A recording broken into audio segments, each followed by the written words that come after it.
Reverend Father, please accept our grateful thanks for allowing this to be organized this evening in your regular service. And I want to welcome, in particular, Sir Cyril's family, who are also my family. I'll explain that in a minute. And I want to acknowledge the presence of the Lodge. He was an active member. Dashi reminded me of that this evening. And so they're out here in great numbers. And to Justice Adderley and Justice of Appeal Adderley, who are also here, former Chief Justice, he's here as well. And all of you gathered, Mr. Harvey Tynes, KC. One of the things I like about memorials is that it gives you an opportunity to deepen your sense of history. And in getting a sense of history, you also get to understand who we are and make ourselves stronger as a people. And so I appreciate this opportunity to speak this evening. Sir Albert Miller, shortly before he passed away, called me to his office one afternoon and said that he was at the point in his life where he was calling everybody who he figured he had offended and was asking them what could he do to make amends before time had passed. That stuck with me because in what I am now calling the phase of my life is the long goodbye, I'm trying to deepen my sense of history and to connect with all those people who are responsible for, in part, for who I am and my successes.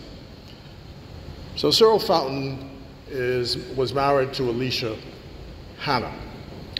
And Alicia Hannah was one of 4 girls, and she was the granddaughter of a man named Robert Hannah.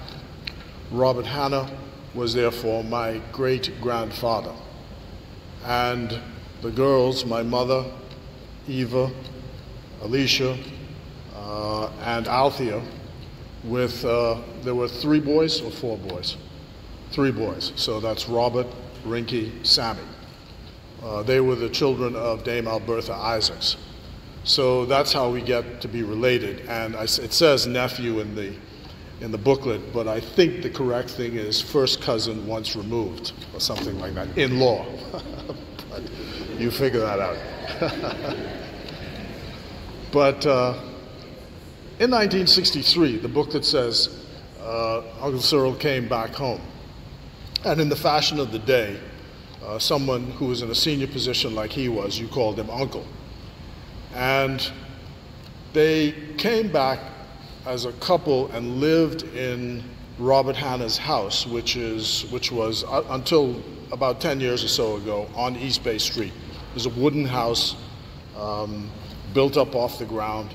And we, all children, the grandchildren, Vivi is here, who is Albertha's granddaughter as well, we all gathered there on Friday afternoons and went swimming across the street on the seashore religiously. And that bonded all of us and has lasted into this generation. I say that because when he came back from law school, what you noticed was an immediate change in the economic circumstances of their family. And it's a real example of education gives you a boost economically, because they occupied, you probably can't believe this today, 1 room in Robert Hannah's house. And after he came back, became a lawyer, suddenly the floor was filled with concrete. I remember that happening.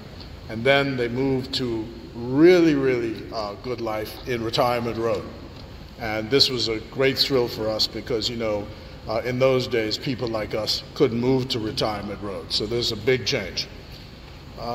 So that was an example set for us. So when I was choosing to go to law school, and we had to choose what inn I was to join, he was a member of Gray's Inn.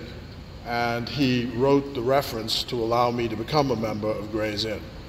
Now, we had a slight disagreement when I came back because I was still nursing a grudge because I didn't really want to go to law school because I wanted to be a politician and I had to be forced to go to law school in order to get to where I am now. And so I wrote a note to the newspapers when I came back and said going to law school was infra dig, and he was completely upset. Why would I say that?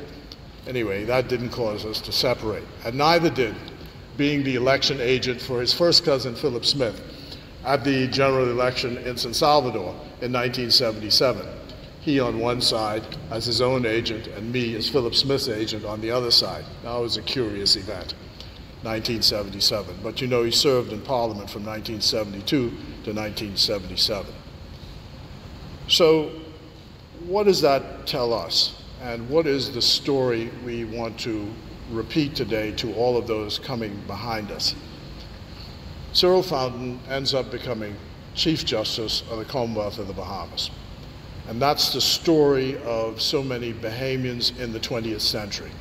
And into the 21st, we hope we're able to repeat that story. That you can begin in humble circumstances, and by dint of your strength, by your knowledge, by your education, by the support of the community, you can become a successful Bahamian citizen. And a successful Bahamian citizen he was. I appreciated my relationship with him. I worked with him on several legal issues as well.